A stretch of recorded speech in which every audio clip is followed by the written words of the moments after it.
17ರಂದು ನಿಪ್ಪಾಣಿ ತಾಲೂಕಿನ ಯರ್ನಾಳ್ ಗ್ರಾಮ ಪಂಚಾಯತ್ ನೂತನ ಕಟ್ಟಡ ಉದ್ಘಾಟನೆ ಮಾಡಲಾಯಿತು. ಬೆಳಗಾವಿ ಜಿಲ್ಲೆಯ ನಿಪ್ಪಾಣಿ ತಾಲೂಕಿನ ಯರ್ನಾಳ್ ಗ್ರಾಮದಲ್ಲಿ ಜಿಲ್ಲಾ ಆಡಳಿತ, ಜಿಲ್ಲಾ ಪಂಚಾಯತ್ ಬೆಳಗಾವಿ, ತಾಲೂಕು ಪಂಚಾಯತ್ ನಿಪ್ಪಾಣಿ ಹಾಗೂ ಗ್ರಾಮ ಪಂಚಾಯತ್ ಯರ್ನಾಳ್ ಇವರ ಆಶ್ರಯದಲ್ಲಿ ಮಹಾತ್ಮ ಗಾಂಧಿ ರಾಷ್ಟ್ರೀಯ ಗ್ರಾಮೀಣ ಉದ್ಯೋಗ ಖಾತರಿ ಯೋಜನೆಯಡಿಯಲ್ಲಿ ನಿರ್ಮಿಸಿದ ಭಾರತ್ ನಿರ್ಮಾಣ ರಾಜೀವ್ ಗಾಂಧಿ ಸೇವಾ ಕೇಂದ್ರ ಹಾಗೂ ಗ್ರಾಮ ಪಂಚಾಯತ್ ನೂತನ ಕಟ್ಟಡವನ್ನು ಚಿಕ್ಕೋಡಿ ಲೋಕಸಭಾ ಸದಸ್ಯರಾದ ಕುಮಾರಿ ಪ್ರಿಯಾಂಕಾ ಜಾರಕಿಹೊಳಿ ಅವರ ಹಸ್ತದಿಂದ ಹಾಗೂ ಗಣ್ಯರಿಂದ ರಿಬ್ಬನ್ ಕಟ್ ಮಾಡುವುದರ ಮೂಲಕ ಉದ್ಘಾಟಿಸಿ ವೇದಿಕೆ ಕಾರ್ಯಕ್ರಮವನ್ನು ದ್ವೀಪ ಪ್ರಜ್ವಲನೆಯ ಮೂಲಕ ಚಾಲನೆ ನೀಡಲಾಯಿತು. ನಂತರ ಈ ಕಾರ್ಯಕ್ರಮದಲ್ಲಿ ಬಂದಿರುವ ಅತಿಥಿಗಳನ್ನು ಸತ್ಕಾರ ಕೂಡ ಮಾಡಲಾಯಿತು. ನಂತರ ಈ ಕಾರ್ಯಕ್ರಮವನ್ನು ಉದ್ದೇಶಿಸಿ ಮಾಜಿ ಶಾಸಕರಾದ ಕಾಕಾ ಸಾಹೇಬ್ ಪಾಟೀಲ್, ರಾಷ್ಟ್ರವಾದಿ ಕಾಂಗ್ರೆಸ್ನ ಯುವ ನಾಯಕರಾದ ಉತ್ತಮ್ ಪಾಟೀಲ್ ಹಾಗೂ ಬುಡಾ ಅಧ್ಯಕ್ಷರಾದ ಶ್ರೀ ಲಕ್ಷ್ಮಣರಾವ್ ಚಿಂಗಳೆ, ಮಾಜಿ ಮಂತ್ರಿಗಳಾದ ವೀರಕುಮಾರ್ ಪಾಟೀಲ್ ಹಾಗೂ ಮಾಜಿ ಶಾಸಕರಾದ ಸುಭಾಷ್ ಜೋಶಿ ಅವರು ಈ ಕಾರ್ಯಕ್ರಮವನ್ನು ಉದ್ದೇಶಿಸಿ ತಮ್ಮ ಅನಿಸಿಕೆಗಳನ್ನು ವ್ಯಕ್ತಪಡಿಸಿದರು. ನಂತರ ನೂತನವಾಗಿ ಕಟ್ಟಡ ಉದ್ಘಾಟಕರಾಗಿ ಆಗಮಿಸಿರುವ ಚಿಕ್ಕೋಡಿ ಲೋಕಸಭಾ ಸದಸ್ಯರಾದ ಕುಮಾರಿ ಪ್ರಿಯಾಂಕಾ ಜಾರಕಿಹೊಳಿ ಅವರು ಮಾತನಾಡಿ, ಈ ಭಾಗದಲ್ಲಿ ಯಾವುದು ಕೆಲಸಗಳು ಪೂರ್ಣಗೊಂಡಿಲ್ಲ ಅವುಗಳನ್ನು ಪೂರ್ಣ ಮಾಡುತ್ತೇವೆ ಮತ್ತು ಈ ಭಾಗದಲ್ಲಿ ಅಭಿವೃದ್ಧಿಯನ್ನಾಗಿ ಮಾಡುತ್ತೇವೆ ಎಂದು ಹೇಳುತ್ತಾ, ಯಾವುದೇ ಸ್ಥಾನವನ್ನು ನಾವು ಗೌರವ ನೀಡಬೇಕು ಎಂದು ಹೇಳುತ್ತಾ ಈ ಭಾಗದಲ್ಲಿ ಬರುವ ದಿನಮಾನಗಳಲ್ಲಿ ಅಭಿವೃದ್ಧಿ ಕೆಲಸಗಳನ್ನು ಮಾಡುತ್ತೇವೆ ಎಂದು ಭರವಸೆಯನ್ನು ನೀಡಿದರು. ಇದೇ ಸಂದರ್ಭದಲ್ಲಿ ಜಿಲ್ಲಾ ಪಂಚಾಯತ್ ಸದಸ್ಯರಾದ ರಾಜೇಂದ್ರ ಪವಾರ್ ಮತ್ತು ಅಣ್ಣಾ ಸಾಹೇಬ್ ಹಾವ್ಲೆ, ಯರ್ನಾಳ್ ಗ್ರಾಮ ಪಂಚಾಯತ್ ಅಧ್ಯಕ್ಷರಾದ ಶ್ರೀಮತಿ ಲಕ್ಷ್ಮೀ ಆರ್ ಕಾಂಬಳೆ, ನಿಪ್ಪಾಣಿ ಬ್ಲಾಕ್ ಕಾಂಗ್ರೆಸ್ ಅಧ್ಯಕ್ಷರಾದ ರಾಜೇಶ್ ಕದಂ, ರೋಹನ್ ಸಾಳ್ವೆ, ಪಂಕಜ್ ಪಾಟೀಲ್, ಕಾರ್ಯನಿರ್ವಾಹಕ ಅಧಿಕಾರಿಗಳು, ತಾಲೂಕು ಪಂಚಾಯತ್ ನಿಪ್ಪಾಣಿ ರವಿಕುಮಾರ್ ಹುಕ್ಕೇರಿ, ಗ್ರಾಮ ಪಂಚಾಯತ್ ಅಭಿವೃದ್ಧಿ ಅಧಿಕಾರಿಗಳು ಗಾಯತ್ರಿ ಟೊಣ್ಣೆ, ಗ್ರಾಮ ಪಂಚಾಯತ್ ಕಾರ್ಯದರ್ಶಿ ಶ್ರೀ ಏಕನಾಥ್ ಅಂಬಾರ್, ಗ್ರಾಮ ಪಂಚಾಯತ್ ಆಡಳಿತ ಮಂಡಳಿಯ ಎಲ್ಲಾ ಸದಸ್ಯರು ಮತ್ತು ಸಿಬ್ಬಂದಿ ವರ್ಗದವರು, ಊರಿನ ಹಿರಿಯರು, ಮುಖಂಡರು, ಗ್ರಾಮಸ್ಥರು ಉಪಸ್ಥಿತರಿದ್ದರು.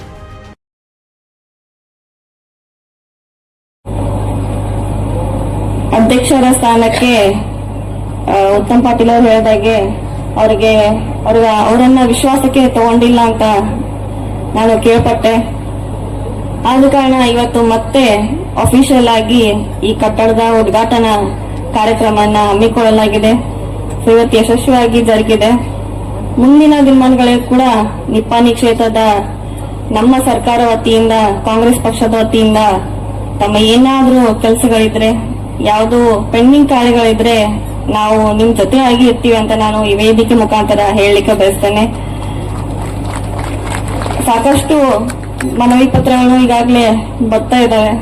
ಸರ್ ಅವರು ಕೂಡ ಎಲ್ರೂ ತಮ್ಮ ತಮ್ಮ ಊರುಗಳಲ್ಲಾಯ್ತು, ಕ್ಷೇತ್ರಗಳಲ್ಲಾಯ್ತು ಸಾಕಷ್ಟು ಪೆಂಡಿಂಗ್ ಕಾರ್ಯಗಳನ್ನು ನಾವು ಖಂಡಿತವಾಗಿ ಮಾಡ್ತೀವಿ. ನಿಮ್ ಪರವಾಗಿ ಕೂಡ ಹಾಗೂ लक्ष्मी कांबले जी एक महिला अध्यक्ष होने के कारण, मैं भी एक महिला सांसद होने के कारण मैं आपके साथ रहूंगी, मैं बोला चाहूंगी. जैसे कि चिंगले सर ने बोला था, मैंने लोकसभा में मैंने पहले भाषण में डॉक्टर बाबा साहब अम्बेडकर जी का नाम लेकर ही मेरा पहला भाषण शुरू किया था.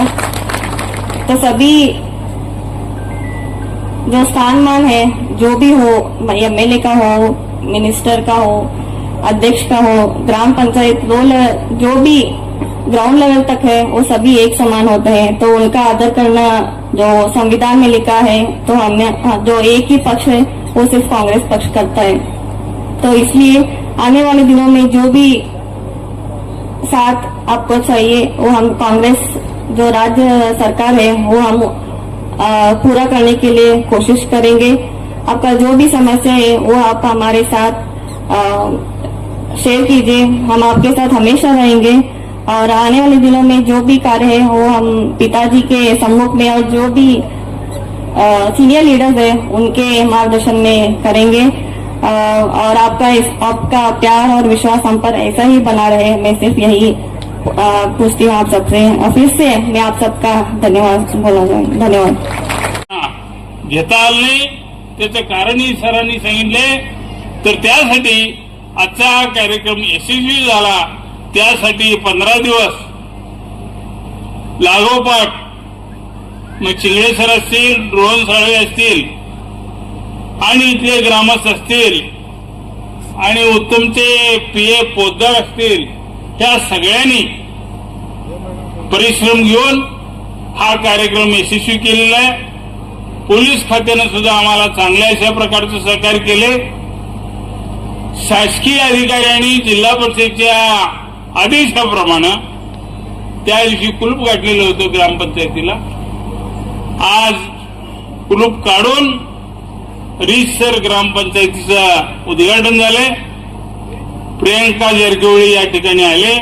आपण सगळेजण मोठ्या संख्येने या ठिकाणी आलात त्याबद्दल मी सर्वांना धन्यवाद देऊन मी माझे 2 सदस्यांना माझी विनंती आहे, पुढील काळामध्ये कुठलेही राजकारण न आणता यरणाच्या विकासासाठी सदैव सर्वांनी मिळून त्या ठिकाणी प्रयत्न करा. व्यासपीठावरील सर्व मंडळी असतील आणि नवनिर्वाचित खासदार प्रियंकाताई जारकिहोळी असतील, ते सदैव तुमच्या त्या ठिकाणी पाठीशी राहतील. आपलं कुठलंही काम शासन दरबारी तटणार नाही अशी सर्वांच्या या व्यासपीठावर असलेल्या सर्व मान्यवरांच्या वतीनं मी या ठिकाणी आपल्याला ठाम ग्वाही देतो.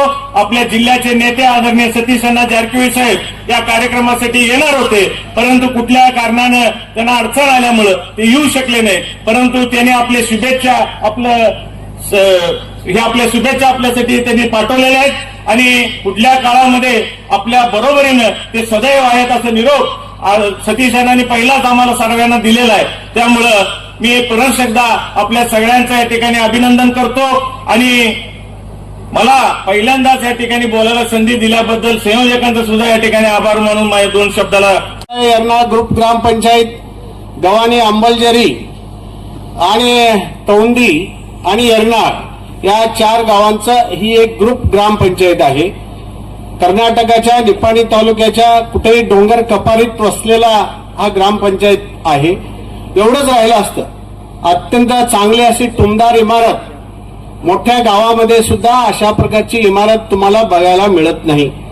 परंतु या लहान गावांनी एकत्र येऊन नरेगा योजनेतून जी इमारत बांधलेली आहे ते अत्यंत महत्वाचं आहे. प्रशासनाच्या दृष्टिकोनातून, गावच्या सर्वांगीण विकासाच्या दृष्टिकोनातून इमारत चांगली असली, त्याच्यामध्ये काम करणारे सदस्य आणि अध्यक्ष चांगले असले तर गावचा विकास निश्चितपणाने करता येतो.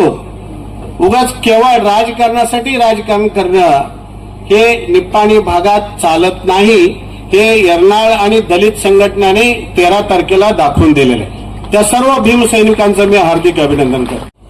कांबळे वहिनी आणि त्यांचे सर्व सहकारी यांचं जाहीर अभिनंदन करतो. कारण दादागिरीला न जमवता तुम्ही हा कार्यक्रम घडवून आणला. हे एवढ्यासाठीच म्हणतो. आधी ह्याच्या आधीच्या वक्त्यांनी उत्तम पाटलांच्या पासून चिंगळे सरांच्या पर्यंत सगळ्यांनी सांगितलं या ग्रामपंचायतीमध्ये काय काय घडलं, काय काय नाही. हे सगळं काकाजीने सांगितलं, सुभाष जोशी सरांनी सांगितलं, सगळ्यांनी सांगितलं. मी फक्त 2च मिनिटं बोलतो. हे जे आजचं उदाहरण आहे हे तुम्ही आम्ही आमच्या राजकीय जीवनात अवलंबायला पाहिजे. सतीश अण्णा जारकिहोळींचं मार्गदर्शन आपण कायमपणाने बाळगायला पाहिजे. त्यांच्या मार्गदर्शनाखाली आपण गेलो तर पुढच्या वेळेला येथे देखील काँग्रेसचा आमदार असणार आहे, हे कोण विसरून चालणार नाही. उत्तम पाटील म्हणणार मी राष्ट्रवादी, आता त्यांनी राष्ट्रवादीमध्ये आहेत, काही अडचण नाही. पवार साहेब आणि राहुलजी आणि सोनियाजी आणि खारगे साहेब हे वरच्या लेवलला बोलतात, तुमचं आमचं काम नाही. परंतु मी अगदी म्हणजे अनुभवानं सांगतोय, एकेकाळी काकासाहेब पाटील माझ्या विरोध राहिले बडकोट, सर राहिले जनतातनं, मी राहिलो काँग्रेसमधनं. बोंबाबोंब झाली आणि सर निवडून आले तिथे. त्या दिवशी पुढं MLC मी झालो त्यावेळेला माझं आणि काकांचं ठरलं आता भांडायचं नाही म्हणून. तरी पण का तर असं करतात काका, आम्ही काम करायचं आहे. आणि काम करत असताना सतीशांना हे मगाशी सरांनी सांगितल्याप्रमाणे फक्त आपल्या जिल्ह्यापुरतं आपल्या राज्यापुरतं काम करत नाही.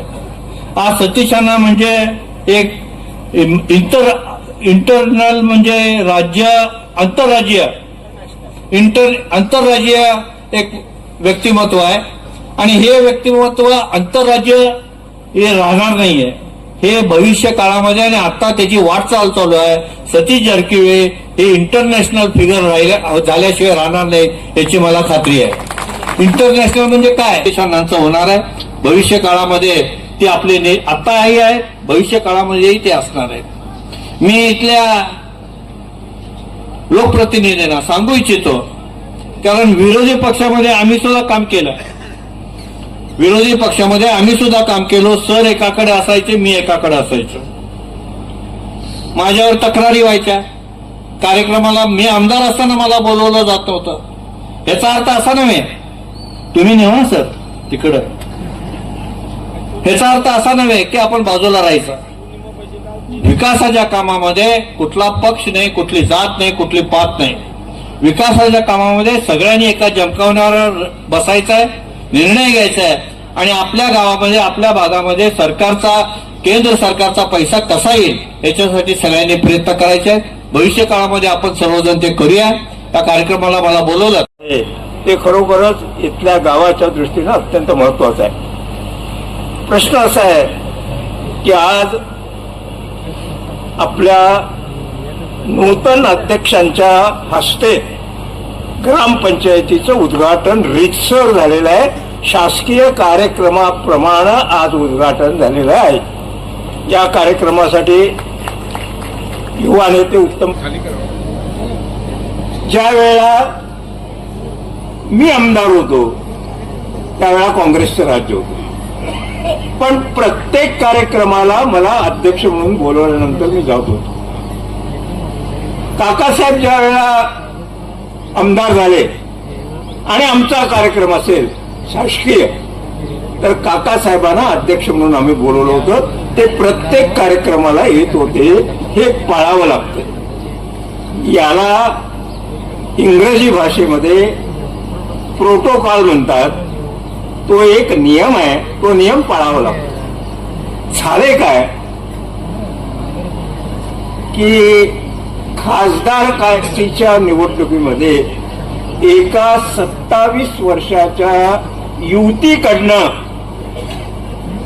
अण्णासाहेब यांचा पराभव झाल्यामुळं ते इतकं जिव्हारी लागले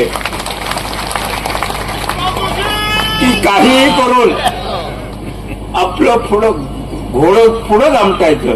ते चलते काय पळते काय खाली बसते याचा विचार न करता दामटायचं आणि ते 13 तारखेला खाली कसं बसलं हे तुम्ही सगळ्यांनी बघितलेलं आहे. आणि त्यामुळं या पुढच्या काळात तरी शासकीय कार्यक्रमाला तुम्ही अध्यक्ष म्हणून आलात तर त्या कार्यक्रमाची शोभा काय कमी होत नाही. 13 तारखेला केलात त्याच्यात शोभा तुमची झाली, त्याच्यापेक्षा अध्यक्ष म्हणून आला तर शोभा वाढलेली असते असं माझं मत आहे.